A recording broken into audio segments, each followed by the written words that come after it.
আজকে দ্বিতীয় সোমবার করলাম। এই যে বাবাকে দেখে নাও, বাবার দর্শন করিয়ে দিলাম। মন্দিরে এসেছি পুজো করতে। এটা হচ্ছে মন্দির, বেহালা চৌরাস্তা, শখের বাজার বলতে পারো। আর এখানে পুজো সারলাম। এখানে অনেকটা জঙ্গল হয়ে আছে। এটা কিন্তু প্রায় ব্রিটিশ আমলের মানে বলতে পারো মন্দিরটা প্রায় 200 বছরের পুরনো মন্দির। তো আমি শ্রাবণ মাসে এখানে পুজো করি, আগের বছর থেকে শুরু করেছি। তাছাড়া শিবরাত্রিতে এখানে এসে পুজো করি। মনে একটা অদ্ভুত শান্তি আসে পুজো করলে পরে। যারা যারা পুজো করো তারা তো জানোই, আর যারা বাবার ভক্ত বাবার, তারা তো পুজো করোই। আমি প্রথম সোমবারটা করতে পারিনি, ছিলাম না।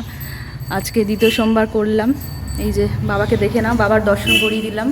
হর হর মহাদেব, হর হর মহাদেব, হর হর মহাদেব। অনেকেই পুজো করেছে, আমিও পুজো সারলাম সবে। হর হর মহাদেব, হর হর মহাদেব।